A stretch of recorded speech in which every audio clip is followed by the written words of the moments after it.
So what does your life's work say about you? Have you worked hard? Have you looked for innovative ways to stay on top of your profession? Has your work had an impact on anyone or anything? Well, for the last 50 years, one man in particular can actually answer yes to these questions, especially if you just look at what he's been able to accomplish and create over his very fascinating career. So much so that the Peninsula Fine Arts Center recently unveiled a brand new exhibit that brings you into the world of local artist and award-winning architect Carlton Abbott. One of the goals of the Peninsula Fine Arts Center is to build a stronger community through art. And there are a lot of ways that we can do that. The strongest way that we do it here at the Arts Center is to present exhibitions to the public. And in that selection of exhibitions, we show a variety of ways that artists contribute to their community, a variety of ways that the community can be involved in the artist's work. This particular exhibition, Carlton Abbott, 50 Years of Art and Architecture, is really a unique insight into that relationship.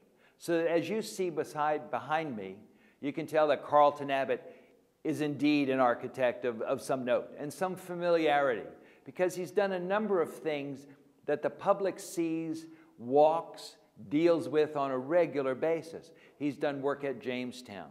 He's done the whole waterfront development in Yorktown. He's also done private homes and private spaces. And it's rare that an architect is going to have such a dramatic impact on the community by the public things that he does, and at the same time does exquisite private spaces for individuals that in fact are extensions of the sculpture that he does. And so we have here a man of extreme skill who has demonstrated in a public kind of way what an architect can accomplish. Some of who Carlton is came from his father, Stanley Abbott, who was the first designer of the Blue Ridge Parkway. And through Carlton's mature association with his father in that work, he got an increased sensitivity for building and designing structures that in fact became part of the parkway, and that his father did as well, and the landscape design there. And that was a really good inspiration for Carlton that is held to this day.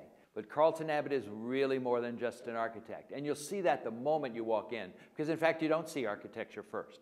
What you see are paintings and constructions and sculptures and collages that this artist has created over that 50 years. We have one of his earliest drawings and prints. We have his design for the original occasion for the arts poster. We have a number of figurative things that he's done. We have a set of postcards, artist postcards that he did from his trips to France that are on view for everyone. We do have a number of Blue Ridge Parkway drawings. As I say, I don't know when he gets the time to be an architect. He's the president of Carlton Abbott and Partners. He has a number of folks working for him in the Williamsburg office. And he can be an architect, and he can sell, and he can present and do marvelous things. And yet he's an also just down-to-earth artist who is so enthusiastic about the smallest of things aesthetically. And it's a wonderful combination, and that is what we're really celebrating here at the Peninsula Fine Arts Center. We're celebrating the skills of an architect and his history and his commitment and contribution to our community. And we're celebrating an artist who makes some pretty good sculptures, does some pretty good work.